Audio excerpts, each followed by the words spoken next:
Well, first video back, and I didn't think I'd have to deal with some nonsense like this. If you didn't hear, the game we're going to be talking about today, their studio has been shut down. And if you didn't know anything about this game, well, this is the game that pretty much saved Xbox's ass last year, because Redfall didn't, and I don't think Starfield was quite the darling that everybody thought it was going to be, but this one was. So when I heard that Xbox is shutting down Tango Gameworks after they released this game on PlayStation, I wasn't very happy to hear that. Your game that won awards for you, that was beloved by fans, heralded it as a great Xbox exclusive, something that you need, and then you go and shut down the studio. Why? Is all I can think about. They shut down 3 other studios as well. I could understand Arcane Austin. I understand why they shut that one down. Redfall was not a success by their metrics, I guess. Well, then again, by their metrics, neither was Hi-Fi Rush, but it wasn't a success. And I understand that a lot of people left that studio, especially important people left that studio. I know they deserve a second chance, but I understand where they're coming from when it comes to that studio.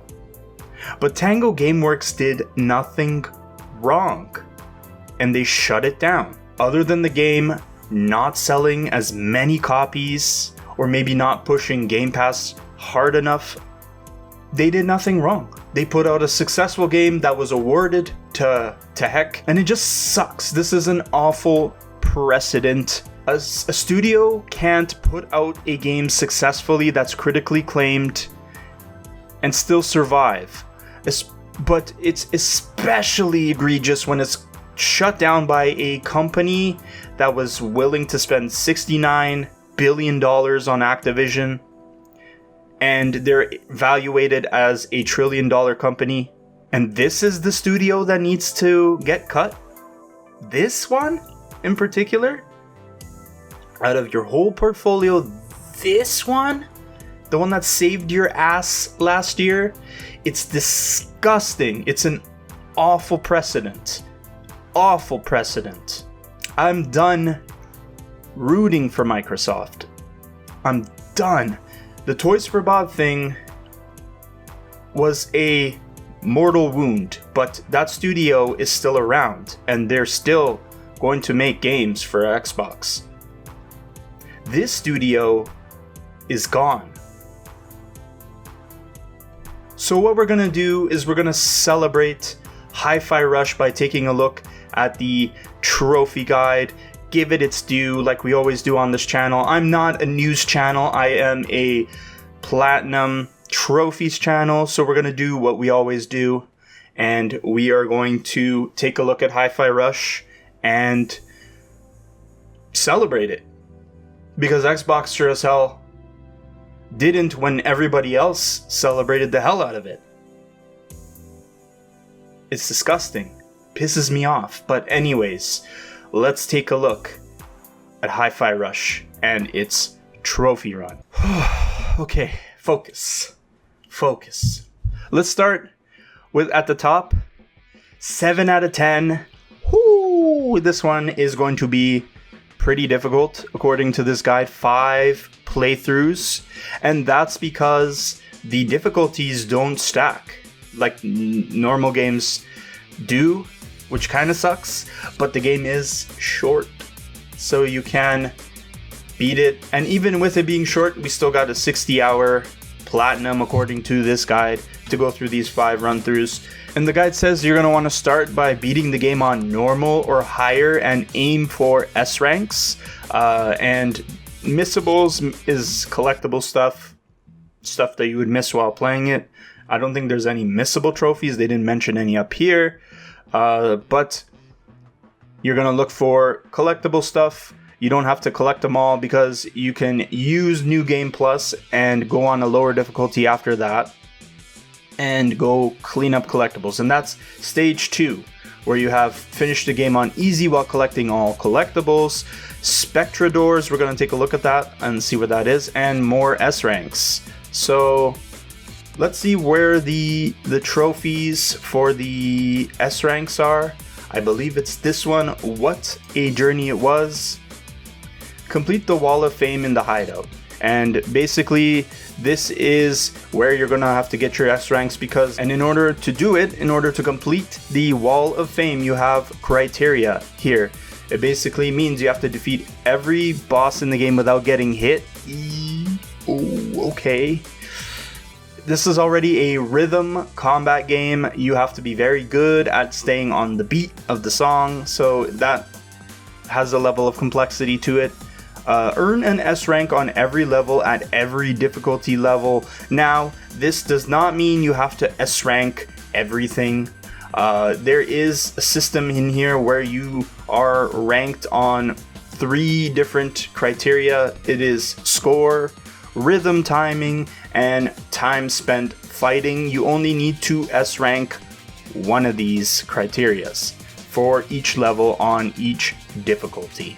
That makes it a little bit easier to do. And if you had to S rank everything, oh boy, this would be a really hard platinum to get. Then you also have stuff like pull off specific combo strings, collect everything, which means collectibles. Use certain partners and special moves an insane amount of time, so there's some grinding that you have to do. Finish all the secret Spectra doors on a second playthrough. I guess you got to do it in one playthrough or it won't count. So that trophy is kind of missable, I guess. In a sense, it's not marked as missable. Maybe you can go back, chapter select, and do it. But it does say here, finish all secret Spectra doors on a second playthrough. So you have to do it within like that one save file and collect them all.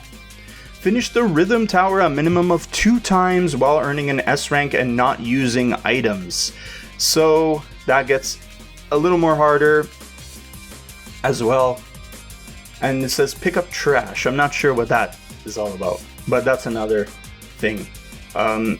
Just going down here, some tips here saying purchase all of Peppermint's moves is crucial to getting easy S ranks. So you're going to want a New Game Plus your game so you can keep your stuff, so you can keep buying those upgrades as well. There's some more tips here.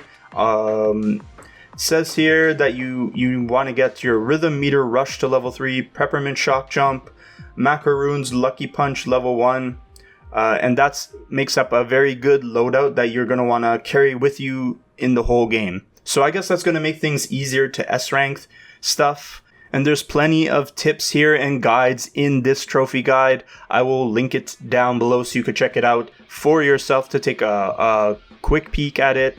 But stage 3, finish the Rhythm Tower at least 2 times, replay boss stages, then no damage them. Finish the game on hard difficulty with all S ranks, clean up any remaining trophies, and then finally finish the game yet again on very hard aiming, S ranks on every stage. Oh, and there's one more difficulty, Rhythm Master. So you got easy, normal, harder, I think it's hard or harder, very hard Rhythm Master with didn't skip a beat. Finish the game and complete every level on Rhythm Master difficulty. And of course you're going to have to get the S ranks on every stage because that's what you need for the Wall of Fame. So this is a very demanding plat. This is in league with Devil May Cry, which says here it's an action game in the same style as Devil May Cry or Platinum games like Bayonetta. It's in that kind of like action combat, but it's got that rhythm mechanic to it. This is a very demanding plat. Currently it's at 3.23% of the players on PSN. If we go to the screen so we can check what its PlayStation equivalent is 0.3, so not 0.1, But 0.3, people are completing it, they're getting it done. It's gonna be time consuming considering that none of the trophies stack, and you do have to S rank at least one of the criteria on every single level, on every single difficulty, along with the other stuff like collectibles and stuff.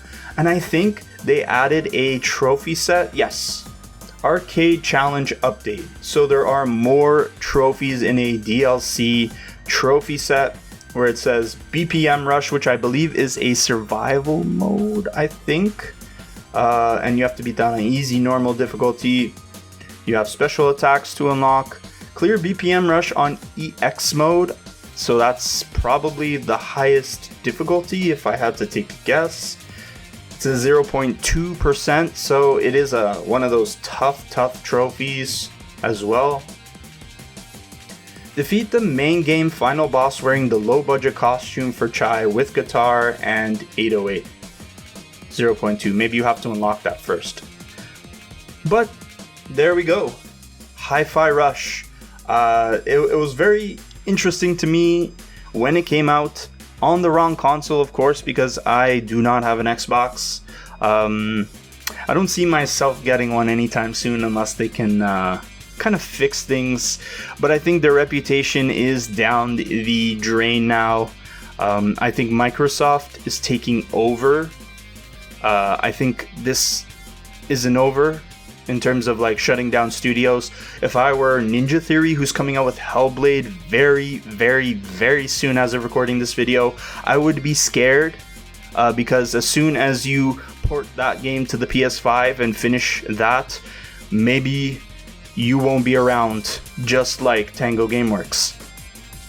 I'd be scared for other studios that are smaller, that are not Call of Duty adjacent, or big stuff coming out of Blizzard, or if you're not like the big Bethesda, the game like Bethesda Studios.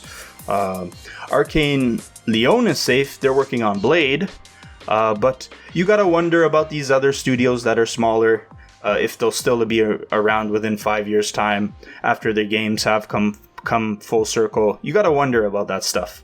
And yeah, I'm done rooting for them. I really think they have gotten to a point where I just have to sit back and just not root for them anymore. I was hoping they would turn things around, but yeah, I think that time has passed.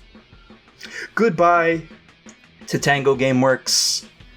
I hope you guys land on your feet. I hope you guys find